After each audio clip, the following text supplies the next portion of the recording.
आज का हमारा टॉपिक है वेव पार्टिकल ड्युअलिटी या तरंग कण द्वैतवाद। इसे थोड़ा सा और अच्छे से जानने के लिए थोड़ा हम पीछे चलते हैं कि ये क्यों इसे लाने की जरूरत पड़ी, क्यों ये कॉन्सेप्ट आया। तो हम सभी जानते हैं कि जो लाइट है वो व्यतिकरण, विवर्तन, ध्रुवण ये सारी प्रॉपर्टी शो करता है, जिसे समझने के लिए, जानने के लिए जो थ्योरी यूज की जाती है वो है तरंग सिद्धांत। ठीक वैसे ही प्रकाश ही उत्सर्जन, अवशोषण, कॉम्पटन इफेक्ट भी रिप्रेजेंट करता है, जिसे एक्सप्लेन किया जाता है प्लांक के क्वांटम सिद्धांत की हेल्प से, जिन्होंने बताया था कि जो लाइट है वो फोटोन के फॉर्म में आती है, कंटिन्यूअस नहीं होती, डिस्ट्रिक्ट होती है। ठीक है, तो देखिए यहाँ पर लाइट जो है वो दो अलग अलग टाइप की प्रॉपर्टीज शो करती है। कभी वो कर्ण होता है तो कभी वो वेव की प्रॉपर्टी शो करती है। तो यहाँ पर से प्रूफ होता है कि जो लाइट है वो वेव नेचर को भी रिप्रेजेंट करता है और पार्टिकल नेचर को भी रिप्रेजेंट करता है, और उसकी सारी प्रॉपर्टीज को समझने के लिए हमें वेव नेचर और पार्टिकल नेचर दोनों को ही कंसिडर करना पड़ेगा। उसी के लिए जो है वेव पार्टिकल ड्युअलिटी या ड्यूअल नेचर ऑफ लाइट का जो कॉन्सेप्ट था वो आया। तो अकॉर्डिंग टू ब्रॉगली, किसी भी गतिशील द्रव कण के साथ एक तरंग संबंध होती है, जिसे कि द्रव तरंग या मैटर वेव कहते हैं। यानी कि अगर कोई मूविंग पार्टिकल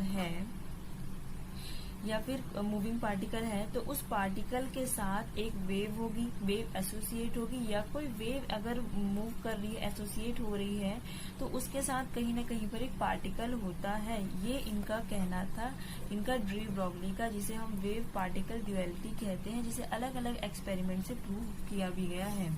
तो यहाँ पर अगर चूंकि वेव ट्रेवल कर रही होगी, वहां पर अगर पार्टिकल है तो उसकी कुछ मास होगा, उसकी कोई वेलोसिटी होगी, तो उसका जो वेवलेंथ होता है, जो तरंग दैर्ध्य होता है, वो lambda is equal to h/p होता है। h is a Planck constant, p is a movement of the particle, momentum of the particle, जो पार्टिकल वहां पर मूव कर रहा है उसका संवेग होता है, और लैम्डा जो है वहां पर उसके तरंग दैर्ध्य को, वेव लेंथ को रिप्रेजेंट कर रहा है।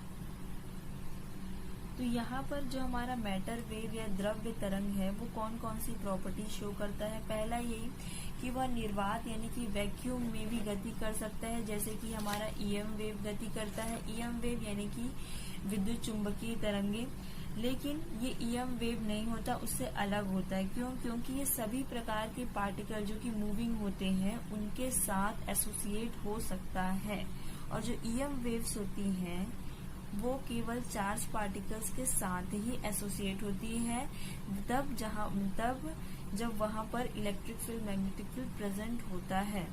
ठीक, तो ये ईएम वेव नहीं होती है। ईएम वेव अलग का, उसका कॉन्सेप्ट अलग है, इसका कॉन्सेप्ट अलग है। क्यों? क्योंकि ये ऑल टाइप, हर प्रकार के चार्ज पार्टिकल्स के साथ कंसिडर की जाती है।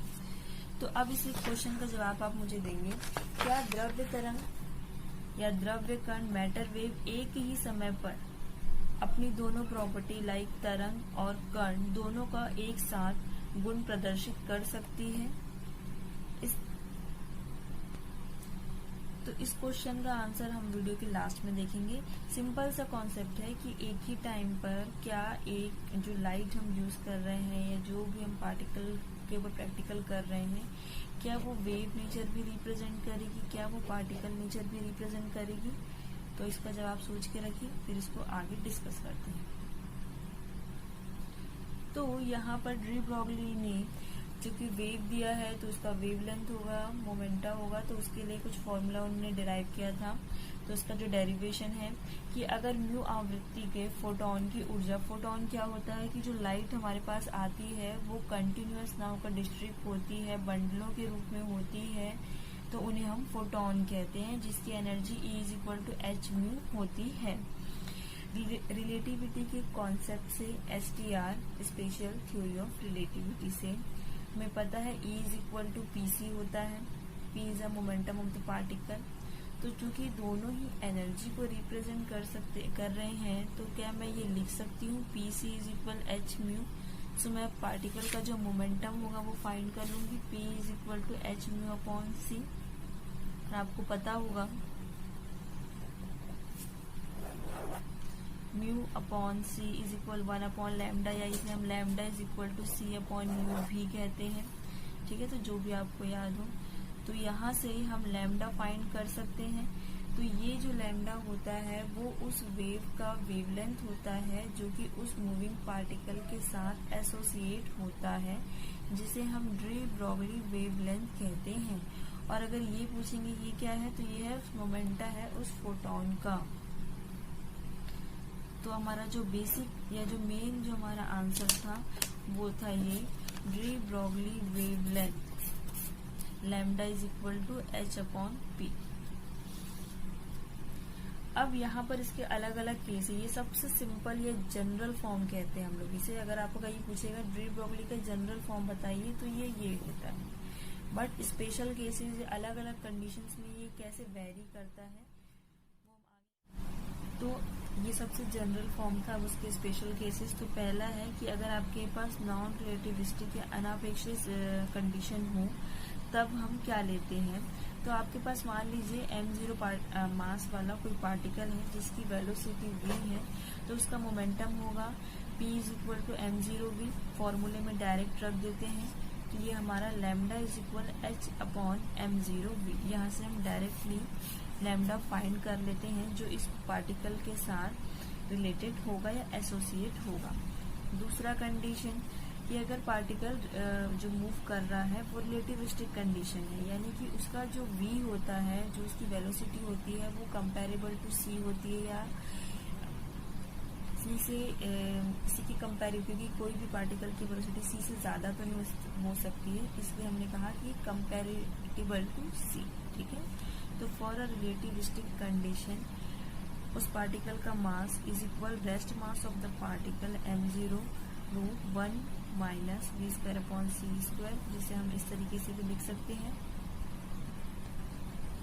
फिर इक्वेशन 3 में हम वापस से उसकी वैल्यू रख देंगे, तो यहाँ पर आपको वेवलेंथ मिल जाएगा वो उस पार्टिकल का वेवलेंथ जो कि उस रिलेटिविस्टिक पार्टिकल के साथ एसोसिएट हो रहा है। तो यहाँ पर से एक कंक्लूजन निकलता है, लैम्डा जो होता है वो m के साथ किस तरीके से रिलेट करता है कि अगर किसी पार्टिकल का मास ज्यादा है तो उसके साथ जो वेव एसोसिएट हो रही होगी उसका जो वेवलेंथ होगा क्या होगा, कम होगा। अगर m ज्यादा है तो लैम्डा की वैल्यू कम, अगर m कम है तो लैम्डा की वैल्यू ज्यादा। यह आपको न्यूमेरिकल में हेल्प करेगा। तीसरा फिर सिंपल कंडीशन, अगर जो मूविंग पार्टिकल है उसका काइनेटिक एनर्जी गतिज ऊर्जा के हो तो हमें पता है गतिज ऊर्जा इज इक्वल टू हाफ के वी स्क्वायर। यहाँ से मैंने v फाइंड कर लिया, देन इसको डायरेक्टली सिंपल इक्वेशन में रख दिया, lambda is equal to h upon p. तो ये इक्वेशन में फाइंड कर सकती हूँ। ये है लैम्डा और k के बीच का रिलेशन। सिमिलरली हम आगे भी ऐसे ही कॉन्सेप्ट लगाकर कि अगर आपके पास काइनेटिक एनर्जी v हो, जैसे कि चार्ज q है, वोल्टेज डिफरेंस v है, तो k इज इक्वल टू क्या होता है, q charge into voltage difference. तो हम यहाँ पर लैम्डा का और q का या फिर लैम्डा और v के बीच का रिलेशन फाइंड कर सकते हैं। अगर आपके पास क्वेश्चन में दिया हो कि वो पार्टिकल इलेक्ट्रॉन है, तो आप q की जगह क्या यूज कर लेंगे, इलेक्ट्रॉन का जो चार्ज होता है वो डायरेक्टली यूज करके इसको बना सकते हैं। तो ये सारी चीजें आपको आएंगी या तो एग्जाम में डायरेक्टली लिखने के लिए या फिर क्वेश्चन न्यूमेरिकल सॉल्व करने के लिए।